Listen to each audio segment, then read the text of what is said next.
successfully all-killed Impulse. That is true. That is true. So he will be, taking up Sensei's challenge and making that happen. So we'll see. So far, so have we seen him play one of each race so far? I think so. Wait, guys, but an all-kill would be 4-0, wouldn't it? Well, it's more like when one player kills the entire team. Oh, okay. Well, I mean, it's 3-1 right now, so, okay, yeah, I see what you're saying. So all the wins are coming from him, basically, but... So, I mean, technically it's not an all kill, right. But I think in general that's becoming more to me like what an all kill is, so. That's why I carefully... I didn't want to confuse, I didn't want to say future talents / my intent all killed Impulse, but rather mCloud will be all killing. That's what I meant. Good point. Yes. Alright, and we shall see. Yeah, and so we've seen him play a Protoss first, and then a Zerg, and then a Terran, and so now he's going to be going up against another Protoss, so we'll see how this goes on the super map here that has an S for a mini-map. Alright, so spawning up here in the top right-hand side of the map, we have Impulse's very own Duster, who needs to win this game, otherwise Impulse is officially done for the night and the first season of ISTL, so we'll see if he can bring it back against mCloud from My Intent, who has just been wrecking through all the guys over at Impulse, and we're going to see if he can completely kill their team by winning 4 games in a row. Yeah, and if you're just... go for it. Oh, no, you go. Alright, if you're just joining us, I am Pyronia from rhgaming.com, and with me is Quaffle from Impulse Esports. You can check him out over at impulseesports.com as well. And welcome. This is the 3rd week of the ISTL, the Indies StarCraft Team League, hosted by Impulse Esports.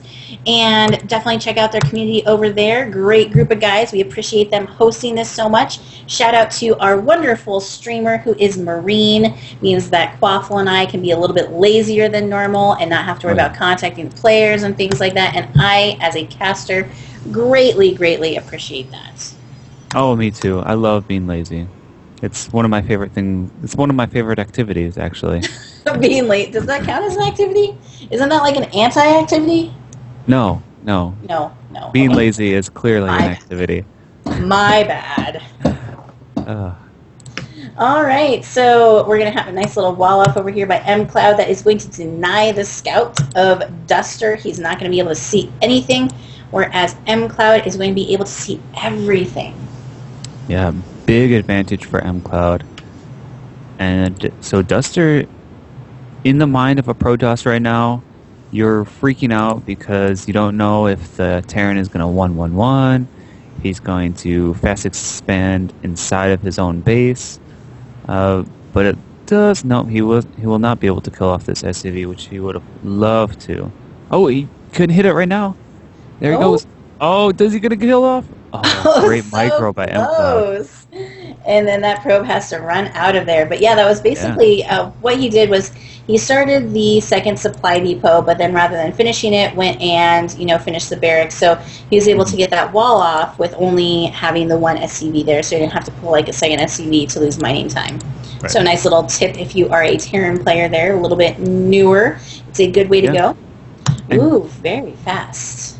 Proxy very fast. What? Oh, proxy pylon. Oh, I thought you were going to mention the command center, but yeah, this is much more interesting. Let's focus on that for a little while. All right. Going to be some gateways. It's only 1 gas, and he's actually only got 2 guys on gas. I feel a 4-gate incoming. And we do have that same bunker that I think we've seen from mCloud every time we've seen a forward bunker here outside the expansion. So we've seen him take an early expansion and get that bunker up. So really similar play. It doesn't seem to matter what the matchup is. That just is his play style.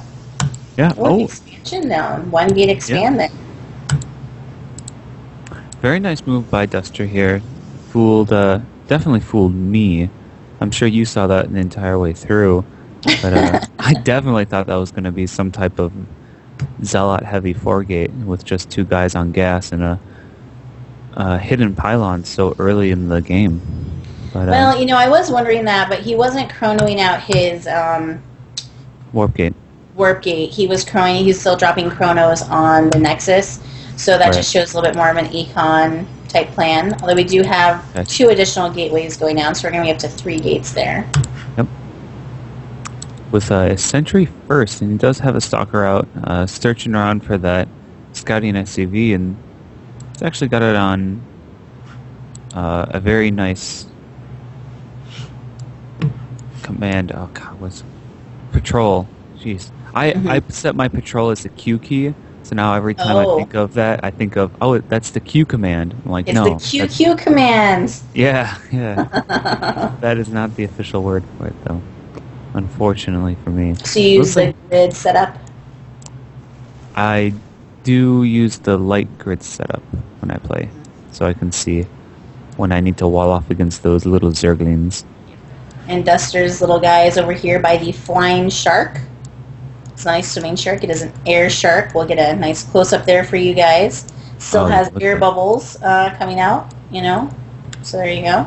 Oh, are you playing in high definition right now? I am. I'm in medium. I'm such a loser. I think I am on like ultra or extreme or whatever. Pulling out the fancy graphics. I know. Duster moving forward with his stalkers right now, clearing out the vision so the Terran does not know what's coming. And another fast stim, so it looks like the same exact build from McLeod here as it was before. You know, with his 3 barracks, stim before concussive, and even a fast +1. Yeah, he's been very proactive as far as his upgrades go. You know, every single game. Looks like Duster's prepping for some pressure here. I'm a little bit nervous for him. This didn't go very well the last time we saw this. Yeah. FTaCT actually had a little bit later timing and a lot more zealots. Actually, it's almost the same timing. I want to say it's almost the same timing. You know, what's interesting here, though, is those SCVs have not been mining for a significant amount of time. They're just sort of hugging. So, you know, realistically, if Duster just sort of goes home after that, he's actually accomplished a decent amount just by disrupting the mining time there. Because he is down by quite a few workers as well. He's down 5 workers. And by denying that mining, you know, it's actually not that bad of a deal there. He still has workers over there by the bunker. Yeah. One thing I do have to really critique about Duster is his robotics facility placement. It's such a vulnerable spot. If Duster ever got himself into a defensive position, that robotics facility would just be absolutely crushed. But, yeah, it's a little bit strange. I do agree with that. Right now it's in no immediate danger, so no need to continue to critique it. All right, so it looks like both players, a little bit of detente action there, so a little bit of build-up and then a little bit of action, and then they just will sort of go away without actually accomplishing or doing much. Looks like we do have 2 reactors going down, so one is going down for that starport there, and the other one is going down for the barracks, so he's going to be pushing out, and 2 more barracks dropping, so heavy bio play here. Yeah, it's the exact same build that we saw him use against FTaCT. Very safe, very strong opening, very good transition. But Duster is playing a little bit different. FTaCT obviously did commit to the 3-gate aggression. Duster decided not to, correctly deciding. And he's switching into the double forge just like FTaCT did, and the Colossi. But he's actually at an advantage instead of a disadvantage this time. So I'm very curious to see how it all pans out for each player right now. I see, and Duster even has an observer on the army of McLeod, so he knows exactly what's going on. I keep wanting to say McLeod. I know, it was interesting here, actually. There was this scouting Marine over here, and he walked right by this pylon and didn't actually kill it, so he's actually sending another one over here to kill. It was interesting. That one Marine was exercising my favorite activity of being lazy. I guess. All right, and here comes a large, sizable army. 2 medevacs only, but they're just sort of moving about the map, posturing a little bit. Looks like they're going to pull back here. Wow, this game is such like a mirror from the last game. It's kind of actually incredible. Yep. All right, and that proxy pylon does stay up. Looks like mCloud is bringing back his entire army over there to take that out. It's like, oh, I'm here. Oh, but he's gonna have to run. He's gonna want to run. Can actually pick off a. No, I was gonna say he might have stalkers to go. there. Looks like the rest of the army is coming down. Oh, just the stalkers. There is no blink, so these stalkers could be caught by concussive shells, but totally off guard. But the entire army now reinforces with 2 colossi, and there's a lot of money in the bank for the Protoss player right now. I like to see him kind of stay back, but it looks like he is going to be aggressive, warping in a bunch more stalkers. Ooh, I don't know if I like really the aggressive with this pylon, pylon placement as well. Really getting a lot out there. Ooh, wow. But we do have a couple Vikings already. We have 4 on the way, and without blink, I think that those 2 colossi are going to be a little bit vulnerable. We don't have the quick ghost switch like we did last time, so I think it wouldn't be a bad idea to start thinking about Templars for Duster. But oh man, and here it goes. There goes the big stimmin. One nice force field. He's got to throw down some more force fields. You got sentries for a reason. Down, you got sentries. Use the force fields. Those stalkers are not focusing on those Vikings at all. Oh, now they are a little bit. But I don't think before the second Colossus is going to go down. Yep, there goes the Colossus, and... But there are just no units left for the Terran right now. A few Stalkers. Oh man, but that Pylon gets canceled along with his units. And the Stalkers should back up here. This, even though it's only 4 Marauders, that's quite a formidable opponent for just these, yeah. But he had to pull a ton of SCVs there. So if we look at the income count here, we're at 53 probes to 39 SCVs. Yeah. And he did have to land his Vikings, so he's going to be quite vulnerable to Colossus again, which we do have more in production there. Yeah. So overall, I think that did go in Duster's favor. Yeah. I think that was really nice. I'd like to see him maybe group up, maybe expand behind that. He does have to be very careful. There are a lot of Marauders on the field. It's actually 15 Marauders and 13 Marines. And 3 Vikings are actually still alive from that battle, as 1 Colossi just pops. And so he does have to be careful. His army is significantly smaller at the moment than the Terrans. And the Cloud even has a 3rd going up right now. Duster is throwing down his expansion, as you suggested he does. So that is good. Looks like he's going to try and snipe that factory. Yeah, but no Twilight Council yet. He's had Double Forge and 1-1 for quite a while, and during that engagement he actually was even on upgrades, but now he's down as the Terran has 2-2.